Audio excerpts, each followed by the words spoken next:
The late afternoon sun, a buttery yellow, spilled through the window pane, bathing Lily's lap in warmth. Spread across her knees was the family quilt, a patchwork of muted colors and forgotten textures. It wasn't a showy quilt, no vibrant modern patterns, but a comforting mosaic of faded cottons and worn flannels that whispered tales of generations past. Pip, her mischievous golden retriever puppy, lay curled beside her, occasionally twitching an ear at a distant bird song. Lily ran a finger over a particularly soft, almost velvety square, a deep indigo that felt like a night sky. "Each square holds a memory, Lilybug," Grandma Rose used to say, her voice a gentle rasp, her gnarled fingers tracing the familiar stitches. "A piece of who we are, woven together." Lily could almost hear her grandmother's words in the quiet hum of the afternoon, a melody of remembrance. Grandma Rose had always made the quilt feel like a living thing, a breathing repository of family history, not just fabric and thread. Lily, who often felt a flutter of shyness when meeting new people, found solace in these quiet moments with the quilt, a feeling of belonging. The indigo square was where her grandmother had always begun the story, a small, unassuming patch nestled near the quilt's center. "This, my sweet girl," Grandma Rose would whisper, her eyes twinkling with a secret joy, "was from my very first blanket. My mama saved a tiny scrap when I was just a babe, barely bigger than your hand." Lily remembered Grandma Rose's laugh then, a sound like dry leaves skittering across pavement, full of warmth and amusement. She imagined a tiny Grandma Rose, swaddled in blue, her eyes wide with the wonder of a new world. It was a memory stitched not just into the fabric, but into Lily's own heart. Her finger drifted across the quilt, past a faded floral print that Grandma Rose said came from an old summer dress, to a bright, almost jarring yellow square. This one always made Lily smile. It was a cheerful, optimistic hue, a sunshine yellow that seemed to hum with laughter. "And this," Grandma Rose would announce, a playful glint in her eye, "was from your Grandpa Jim's most ridiculous shirt. He wore it to every family picnic, swore it brought him good luck catching fireflies." Lily could picture her Grandpa Jim, a man of booming laughter and endless practical jokes, chasing fireflies in a shirt the color of a dandelion, his face alight with boyish glee. It was a stark contrast to the quiet dignity of the indigo square, yet both were integral to the tapestry of their family. Pip stirred, nudging his wet nose against Lily's hand, demanding attention. "Careful, Pip," she giggled, pulling her hand away just in time to avoid a slobbery lick.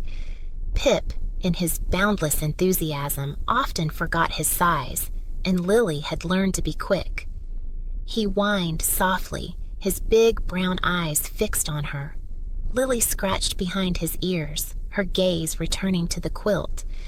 The yellow square seemed to shimmer in the afternoon light, almost as if it held the echoes of Grandpa Jim's laughter. The weight of the quilt felt comforting, a tangible connection to people she loved, some still with her, some existing only in stories and faded photographs. It wasn't just fabric, it was a lineage, a chronicle of lives lived and memories made. Lily thought of the empty spaces on the quilt, the patches yet to be added. What would her square look like? What color would it be? What memory would it hold for future generations? The thought sent a small thrill through her, a sense of anticipation for the stories yet to unfold. She imagined the quilt growing, expanding, becoming an even richer tapestry as new lives and new memories were stitched into its ever-widening embrace. The sun dipped lower, casting long shadows across the room, but the quilt on Lily's lap glowed with its internal light, a beacon of whispered memories. The rumble started low, a distant growl that vibrated through the kitchen floorboards and made Pip, Lily's bouncy terrier puppy, cock his head. Lily, stirring her cereal, glanced out the window just as a colossal moving truck, the color of a stormy sky, groaned to a halt in front of the house next door. Her spoonful of O's clattered back into the bowl. "Pip, look!" she whispered, though the puppy was already bouncing at the window, tail thumping a frantic rhythm against the glass. For weeks, the house had stood empty, a silent sentinel with shadowed windows. Now, a flurry of activity erupted. Men in bright orange vests maneuvered boxes, while a woman with a kind but tired face directed them. Then, Lily saw her. A girl, probably around Lily's age, stood on the newly mown lawn, a small backpack clutched to her chest. Her dark hair was tied in a loose ponytail, and her eyes, even from this distance, seemed to hold a faraway sadness.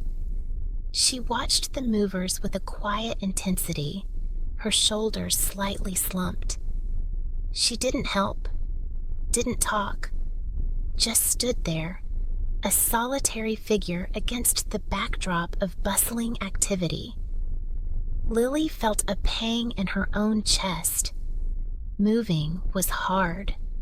When her family had moved 3 years ago, she'd cried for days, missing her old bedroom, her old friends, the familiar creak of the stairs.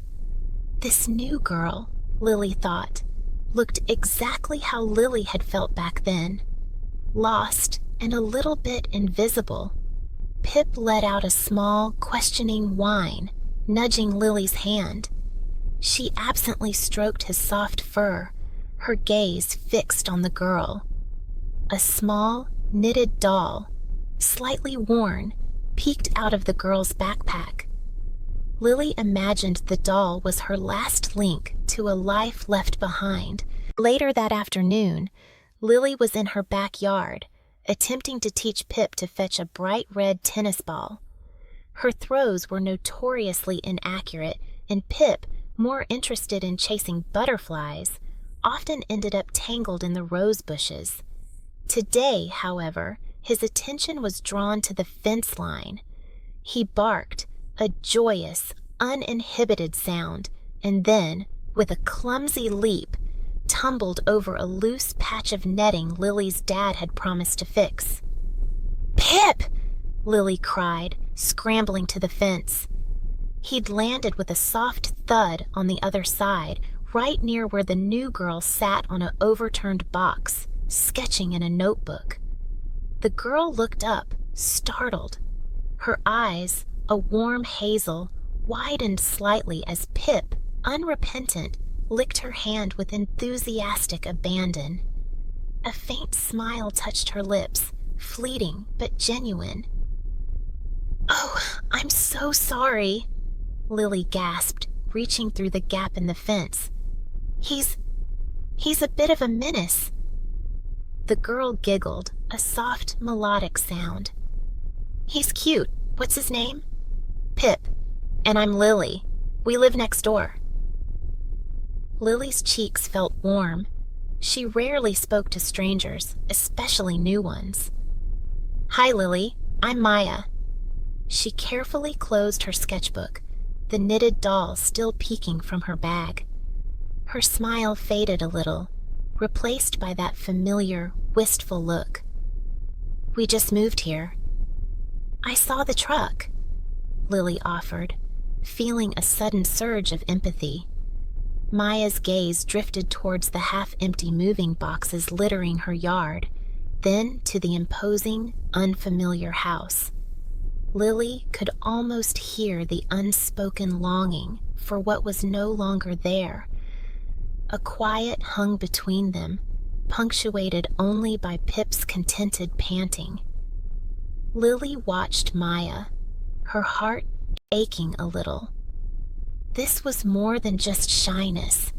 It was a profound loneliness, a weight that seemed to settle on Maya's slender shoulders.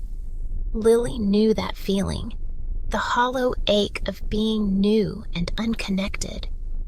An idea, soft and warm like a summer breeze, began to unfurl in Lily's mind.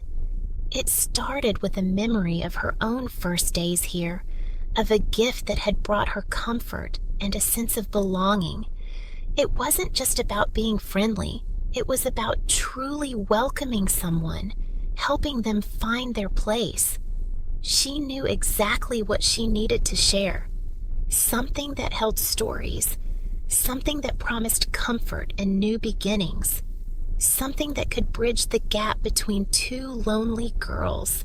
The late afternoon sun, a buttery yellow, slanted through the kitchen window as Lily bounced slightly on her toes. "Would you like to come over to my house, Maya? We could, play a game or something?" Her gaze flitted from Maya's hesitant face to the scuffed toe of her own sneaker. Maya, who had been tracing patterns on the playground's sandy surface with the tip of her shoe, looked up. A faint blush dusted her cheeks. "Really? Your house?" Her voice was soft, almost a whisper. "Yeah." Lily's smile widened, a genuine warmth radiating from her. "It's not far, just a couple of blocks. My mom said it was okay if you came over." A tiny, hopeful spark flickered in Maya's eyes. "Okay," she agreed, a small smile finally gracing her lips. "I'd like that." The walk to Lily's house was filled with comfortable silence, punctuated by the occasional chirp of a bird or the distant rumble of a car.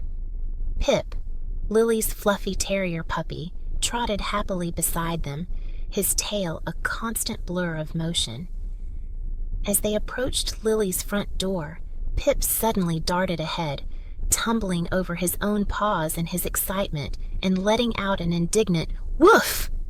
Lily giggled, a bright, clear sound. "Oh, Pip, you silly sausage!" Inside, the air was filled with the faint, comforting scent of baked bread. "Come on!" Lily led Maya through a cozy living room to a smaller, sunnier room at the back of the house. "This is my favorite spot, and," she paused dramatically, her eyes sparkling, "I want to show you something really special." From a cedar chest tucked against the wall, Lily carefully lifted a folded bundle. It was substantial, weighty with stories. As she unfurled it, a kaleidoscope of colors bloomed across the room. The quilt, vast and vibrant, spread out over the floor, each square a miniature canvas. Maya gasped, her eyes wide with wonder. She knelt, her fingers hovering just above the fabric. "It's beautiful, Lily. So many different patterns." "It's not just patterns," Lily said, her voice dropping to a conspiratorial whisper as she sat cross-legged beside it. Pip, sensing the shift in mood, nudged his head into Lily's lap, his tail thumping a gentle rhythm against the floorboards. "Each square is a story. My grandma started it, and then my mom added to it, and my aunties, and even me a little bit. Every piece of fabric, every stitch, holds a memory." Lily gestured with an open palm over the expanse of the quilt. "It's like a giant scrapbook, but made of cloth." Maya's expression softened. She reached out and lightly traced the edge of a square, her initial shyness replaced by an absorbed curiosity. "A story for each one?" "Yep," Lily confirmed, beaming. "My grandma always said it was like wrapping yourself in all the love and memories of our family. That's why it's so warm, even when it's not cold out."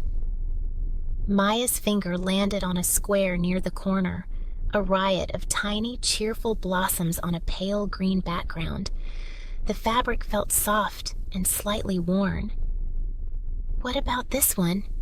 she asked, her voice barely audible. "It's so spring-like." Lily's gaze followed Maya's finger, a fond smile spreading across her face. "Ah, that's Great Aunt Sally's square," she began, her voice taking on a dreamy quality. "She loved flowers, especially sweet peas. She had the most amazing garden, full of all sorts of colors, just like this fabric. She'd always wear little floral aprons when she was baking her famous lemon tarts, and she'd leave them on our doorstep, still warm." Maya giggled, a sound like tiny bells. "Warm lemon tarts?" "The best," Lily confirmed with a nod. "And this fabric was from one of her favorite dresses, a summer dress she wore to all the family picnics. It had little ruffles on the sleeves. Every time I see this square, I can almost smell the lemon and hear her laughter. She always used to say, 'A little bit of sunshine makes everything better.' Even when it was raining, she'd find a way to make us laugh." Lily paused, her eyes bright with the memory. "She was really good at that, making people feel sunny." Maya looked at the flowery square, then at Lily, a genuine smile gracing her face. The faint shadow of sadness that had often lingered around her eyes seemed to recede, replaced by a soft, warm glow. "She sounds wonderful," Maya whispered, her own fingers now gently stroking the fabric. "Like a flower herself." Lily carefully smoothed another section of the quilt, a patch of faded denim embroidered with a jaunty red sailboat. "This one was Uncle Leo's," she began, her voice a little stronger now, less like a whisper. "He was a sailor, always off on grand adventures. My grandma said he once sailed all the way to a place where the sun never set for weeks." She paused, her gaze drifting to the window as if she could see the distant ocean. "He brought back the most amazing shells." Maya's initial stiffness, a lingering shadow from the morning's unpacking, began to loosen. She leaned forward slightly, her eyes tracing the tiny stitches of the sailboat. The image of a rugged man with sun-kissed skin navigating choppy waves bloomed in her mind. She could almost hear the creak of the deck, the snap of the sail in the wind. A faint smile, a hesitant curve of her lips, appeared. "And this," Lily continued, her finger landing on a vibrant square of gingham, patterned with miniature watering cans and blooming roses, "was Aunt Beatrice's garden. She had the greenest thumb in the whole family. Every summer, her yard was a riot of color, buzzing with bees and butterflies. Grandma said you could smell her roses from 2 streets away." Maya pictured a kindly woman, her hands dusted with rich soil, a wide-brimmed hat perched on her head as she tended to her blossoming sanctuary. The scent of roses, sweet and intoxicating, seemed to waft through the air, even though the only real smells were the faint scent of Lily's laundry detergent and the newness of the fabric softener from Maya's unpacked clothes. The faint smile on Maya's face deepened. Lily, noticing Maya's growing engagement, brightened. Pip, who had been dozing at Lily's feet, stirred, letting out a soft whine before settling back into his puppy slumber. "This one's really old," Lily said, her voice dropping to a conspiratorial tone as she pointed to a square of deep purple velvet, almost black in places, with a tiny silver-embroidered star. This was Great-Grandma Alara's. She was an astronomer, which was really unusual back then. She spent nights looking at the stars through a telescope. Grandma said she could tell you the name of every constellation. Maya's eyes widened. An astronomer! She imagined a determined woman, her hair pulled back, peering through a brass telescope, the velvet of her dress reflecting the starlight. She pictured the vast, inky expanse of the night sky, peppered with glittering diamonds. For a moment, the dull ache of missing her old friends faded, replaced by the vivid imagery conjured by Lily's words. A small laugh escaped her lips, a sound that surprised even herself. Lily beamed, clearly pleased by Maya's reaction. "She even drew her own star charts," Lily added, her voice full of admiration.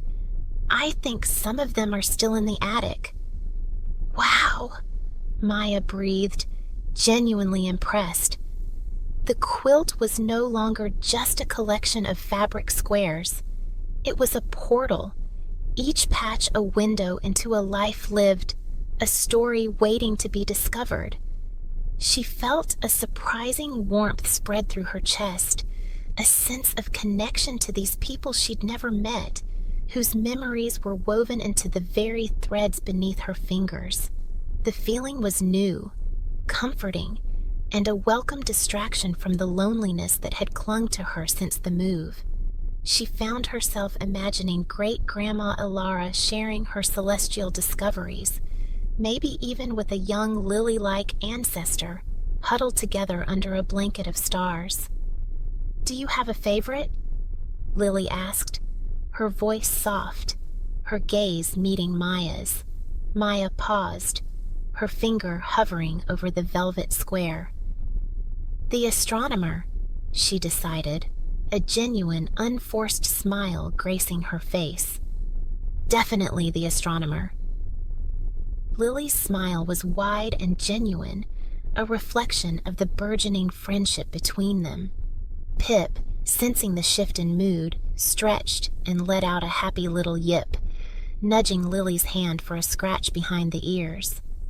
The room, once quiet and a little somber, now held the light hum of shared stories and budding camaraderie. The late afternoon sun, a golden deluge, spilled across Lily's bedroom floor, illuminating a ballet of dust motes. On the bed, a riot of rich patterns, lay the family quilt, its worn squares murmuring tales only Lily could decipher. Pip, a creamy whirlwind of fluff and boundless energy, was locked in an epic, albeit imaginary, struggle with a crumpled sock. His tiny tail, a joyous blur, drummed a rapid beat against the mattress, a soft percussion on the quilt's surface. Lily, perched on the bed's edge, chuckled, her fingers ruffling the puppy's surprisingly soft ears. "You're a formidable warrior, aren't you, Pip?" she murmured, her voice a gentle caress. Pip responded with a joyful yip, shaking the sock with renewed zeal before launching into a series of impressive, if somewhat awkward, aerial maneuvers. He remained a gangly assembly of puppy paws and disproportionate ears, prone to sudden surges of enthusiasm that often culminated in a comical heap. One such surge sent him careening towards the quilt. His front paws scrabbled for traction on the patterned fabric, his sharp little puppy claws, still too tiny to fully retract, catching. A faint, almost imperceptible zt sound, like a zipper snagging a loose thread, went unnoticed by Lily, her attention riveted by Pip's triumphant gnawing on the now vanquished sock. "Good boy," she praised, gently tugging the sock free. Pip, eager for another round, wiggled his entire body in anticipation, his eyes alight with mischief. He then flopped onto his back, exposing his soft belly for a rub, his little legs kicking playfully. It was only when Lily smoothed a wrinkle from the quilt, settling in with a book, that she saw it. A jagged, angry tear, no bigger than her thumbnail, marred the delicate blue square depicting a tiny sailboat. The threads, once tightly woven, now splayed outwards like frayed nerves, a stark white against the faded indigo. A cold knot tightened in Lily's stomach. Her breath caught.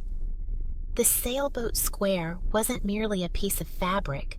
It was the one her great-grandmother had sewn after her first solo trip to the coast, a daring adventure for a woman of her era.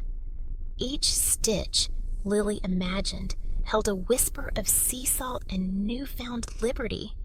Now, a raw, gaping wound defaced its memory. "Oh, Pip," she breathed, her voice barely a whisper.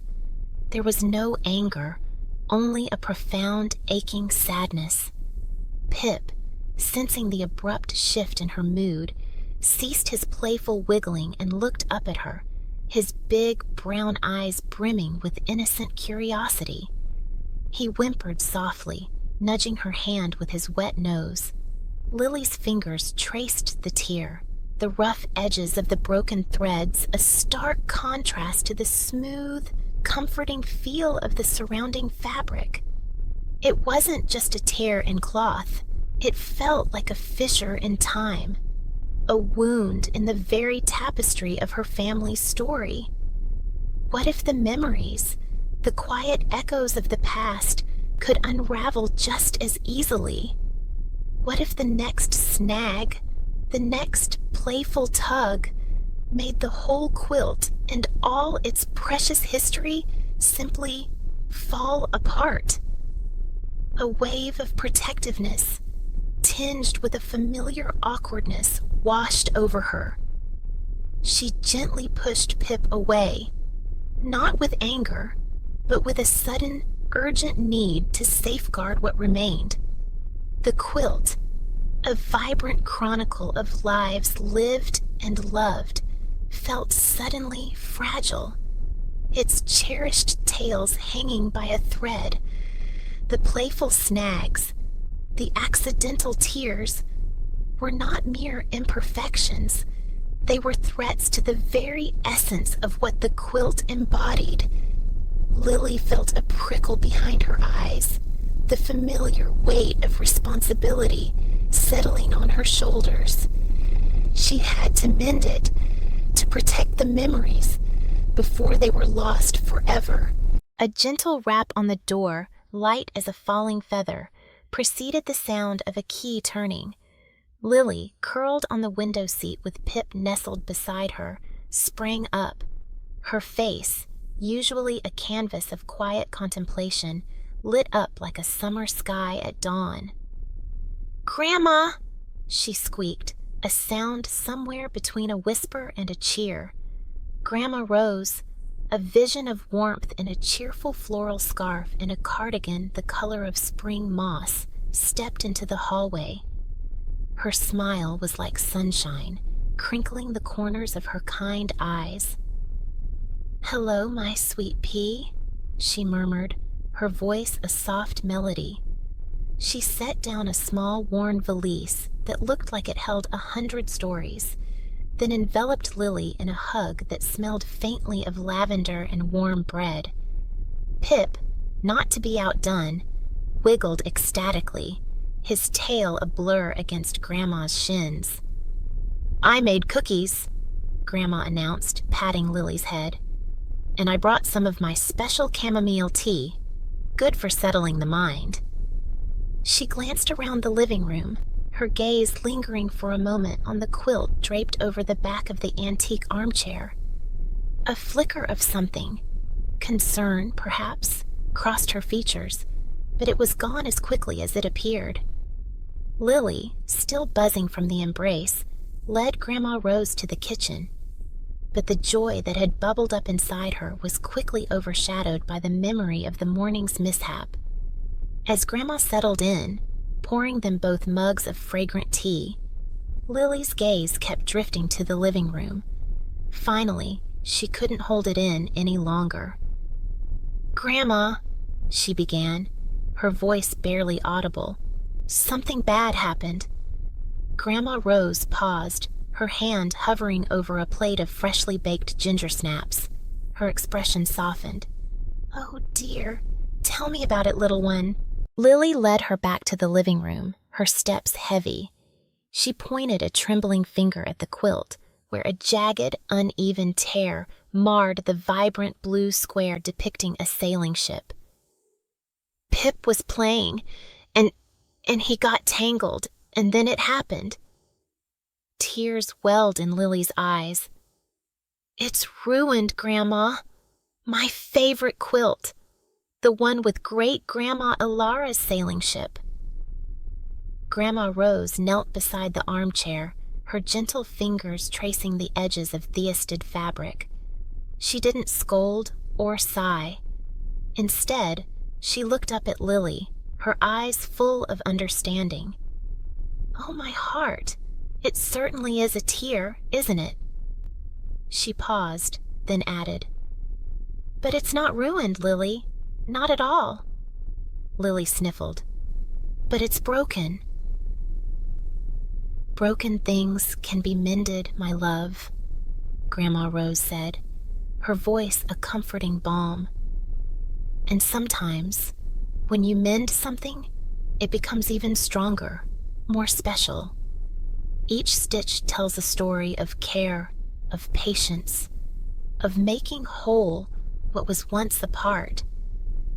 She ran her thumb over the torn fabric. This quilt has seen many adventures, many spilled teas and muddy paws, I imagine. It has always been put back together. It's part of its history. She then looked at Lily, a mischievous glint in her eye. Besides, how else will we add your story to it, The story of the time Pip was a bit too enthusiastic, and you learned to bring things back to life. Lily's tear-streaked face creased into a small, hopeful smile. You mean, we can fix it? We certainly can, Grandma Rose affirmed, her smile widening. And you're going to help me. It's time you learned the magic of a needle and thread. She rose, retrieving her valise. From within its depths, she pulled out a small, intricately embroidered sewing kit. See here, she said, opening the case to reveal an array of colorful threads and gleaming needles. This belonged to my grandmother, and now it's going to help us. She picked out a needle and a length of blue thread, almost perfectly matching the quilt's fabric. First, we'll choose our tools, she explained, her fingers nimble as she threaded the needle. Then, we'll take our time, one tiny stitch after another, until this ship is ready to sail the seas again. She held out the threaded needle to Lily. Ready to begin our adventure? The late afternoon sun, a buttery yellow, streamed through the window, illuminating dust motes dancing in the air above the large, floral-patterned armchair where Grandma Rose sat. Lily, perched on a stool beside her, held the tattered edge of the quilt, her small fingers tracing the faded threads. The tear, a jagged mouth in the familiar fabric, seemed to gape wider under the scrutiny. All right, my dear. Grandma Rose's voice was a soft rumble, like a purring cat. She threaded a needle with a practiced ease, the silver eye winking in the sunlight. Let's give this old friend a little TLC. Lily watched, mesmerized, as Grandma Rose guided the needle through the thick batting, her movements precise and unhurried. Will it look normal again? She asked, a hint of worry in her tone. Grandma Rose chuckled, a warm sound that crinkled the corners of her eyes. Normal is overrated, Sweet Pea. Better than normal, I'd say. We're adding a new story, aren't we? She nudged a small pile of fabric scraps towards Lily. Pick one, something that speaks to you. Lily's eyes scanned the vibrant assortment. A deep forest green, a cheerful polka dot, a shimmering blue like a summer sky. Her gaze landed on a piece, soft to the touch, with tiny embroidered stars on a dark indigo background. It reminded her of the night she and Pip had camped out in the backyard, watching for shooting stars, Pip occasionally woofing at particularly bright constellations. "This one," Lily said, holding it up.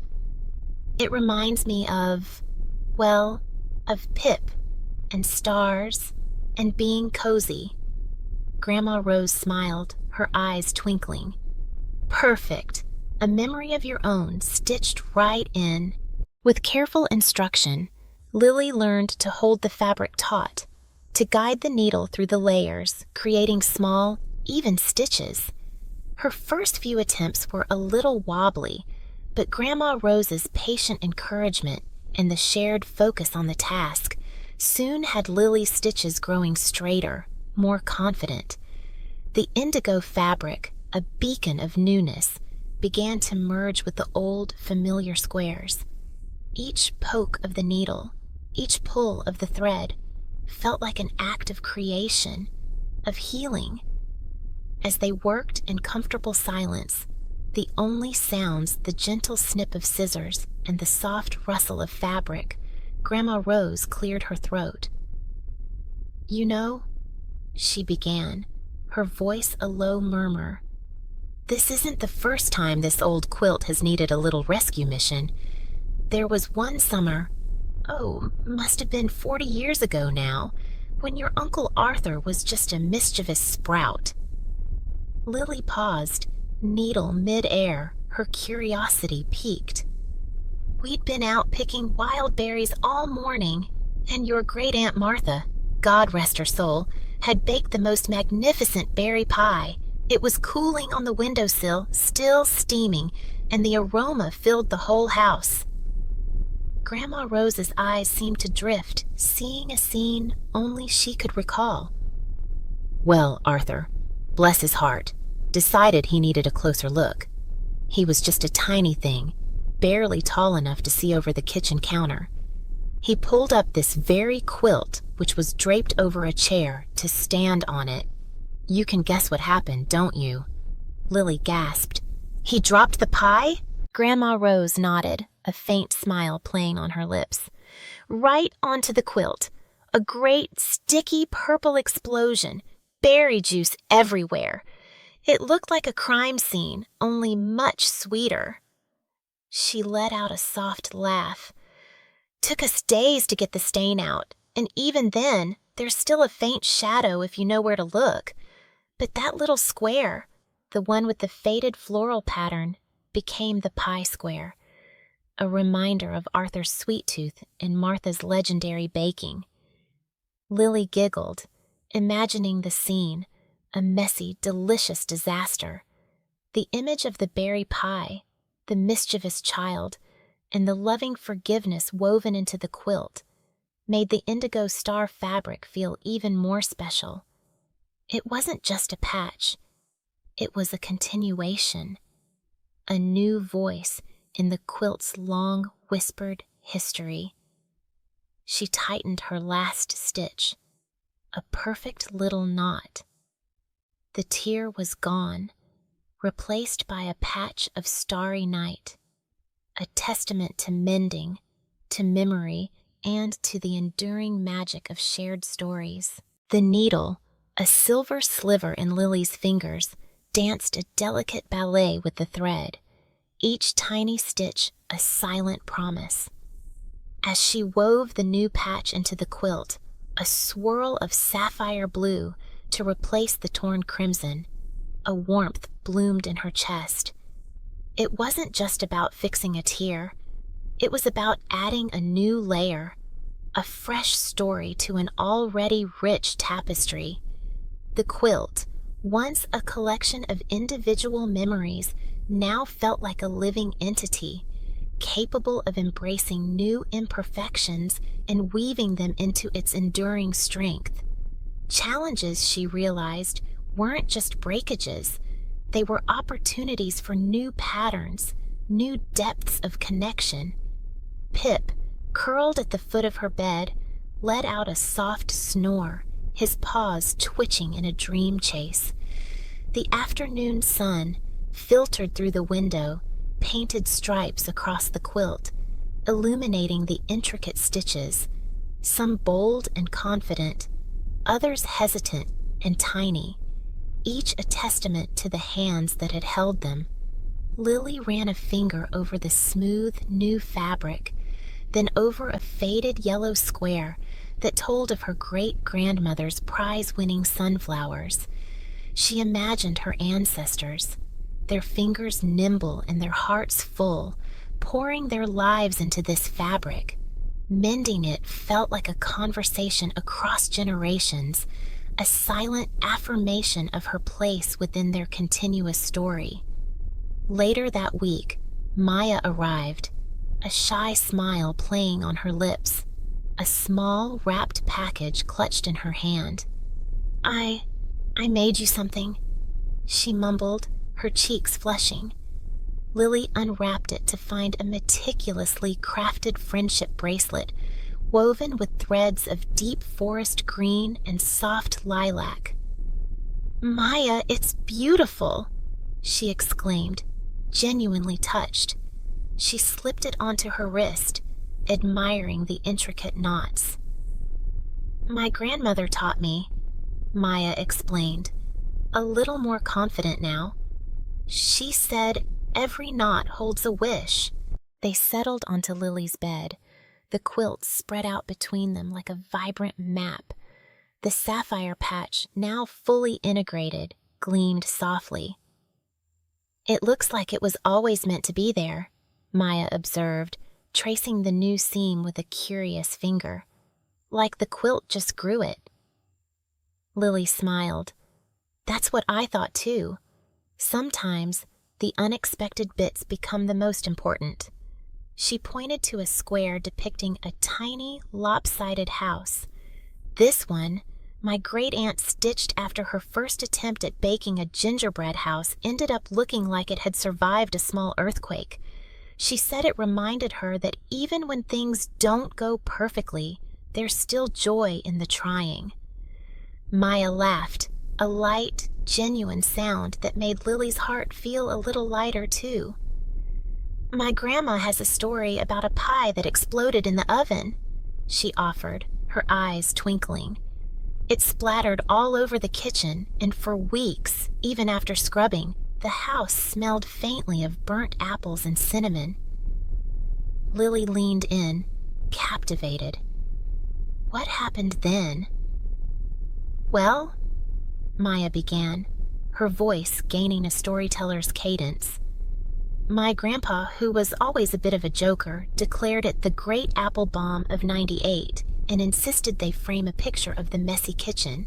It hung in their dining room for years, a reminder that some of the best memories are the messiest ones." She paused, then added, almost to herself, "It was a red kitchen, really bright, and they had this old, chipped ceramic rooster on the counter that survived the explosion without a scratch." As Maya spoke, her initial shyness melted away like frost in the morning sun. Her hands gestured animatedly, describing the chaotic kitchen, the scent of burnt apples, the unflappable ceramic rooster. Lily listened, not just to the words, but to the feeling behind them, a bittersweet nostalgia, a tender affection for her family's shared past. The quilt, with its silent tales, had unlocked something in Maya, turning her quiet observations into vibrant narratives. It was as if the fabric of their friendship, like the quilt itself, was being stitched together, knot by careful knot, each story a new thread woven in. The next afternoon, the sun streamed through Lily's window, illuminating dust motes dancing in the air above the half-finished quilt. Pip, curled in a tight ball, snored softly at the foot of the bed.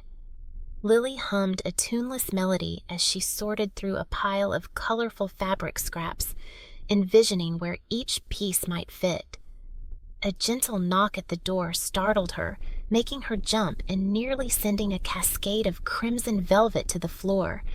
It was Maya, her cheeks a little flushed, clutching something small and folded in her hand. "Hi," Maya said, her voice a soft murmur. "I hope I'm not interrupting anything." Lily smiled, pushing aside the fabric to make space. "Not at all. Come in. I was just trying to decide what to add next." She gestured to the sprawling quilt, now covering most of her bed. "It's getting so big." Maya stepped inside, her eyes drawn to the vibrant tapestry of memories. She took a deep breath, a faint scent of lavender clinging to her clothes. "It's even more beautiful up close," she said, her fingers tracing the outline of a faded floral square. Then, almost shyly, she unfurled the fabric she held. It was a small, worn piece of blue cotton, patterned with tiny, almost invisible white stars. The edges were soft and frayed, a testament to countless cuddles. "This," Maya began, her voice a little shaky, "was part of my favorite blanket when I was little. My grandma made it for me. I cut out a piece before we moved." Her gaze flickered to Lily, a hint of vulnerability in her eyes. "Do you think... could it be added to the quilt?" Lily's heart swelled with a warmth that spread through her chest. This wasn't just a piece of fabric. It was a fragment of Maya's past, a tangible link to her own cherished memories. "Maya, of course!" Lily exclaimed, her voice bubbling with genuine delight. "That's a wonderful idea! It would be perfect!" She reached out, gently touching the soft fabric. "It's beautiful, and it has so many stories, I bet." A shy smile bloomed on Maya's face, chasing away the last vestiges of her hesitation. "It kept me safe from monsters under the bed," she confided, a faint giggle escaping her lips. "And it smelled like home, even when we went on long car trips." "Then it absolutely belongs here," Lily declared, her eyes sparkling. She rummaged through her sewing basket, pulling out a needle and 2 spools of thread, one blue to match Maya's fabric, and one a sunny yellow because it always made Lily feel happy. "We can sew it in right now." Maya's eyes widened, a flicker of excitement replacing her earlier shyness. "Together?" "Together," Lily confirmed, handing her the blue thread and a smaller needle. She found a spot near the center of the quilt, a patch of sky blue cotton that seemed to call out from Maya's star-scattered fabric. "How about here? It'll be right in the middle of everything, a real heart of the quilt." As Lily threaded her needle with the yellow, Maya carefully positioned her fabric square. Her fingers, usually so hesitant, now moved with a quiet determination. Lily watched, a sense of quiet joy settling over her. This wasn't just about adding fabric. It was about weaving their lives together, stitching their separate stories into a shared narrative. Lily took the first stitch, a neat, even line of yellow against the quilt's existing fabric. Maya followed, her blue thread appearing beside Lily's, a new constellation emerging on the soft landscape. The rhythm of their needles, a soft prick-pull, filled the quiet room. Maya's brow furrowed in concentration, her tongue peeking out slightly as she guided the needle. Lily offered gentle pointers, showing her how to make the stitches small and secure. "My grandma used to say every stitch was a whisper of a memory," Maya said, her voice soft, almost meditative. Lily smiled, a warm glow spreading through her. "Mine too. She said the quilt was like a book, and each square was a chapter." They continued to sew, their movements growing more coordinated, their conversation flowing easily. They talked about their grandmas, about their favorite colors, about the things they missed and the things they were looking forward to. With each stitch, a new memory was formed, a new connection forged.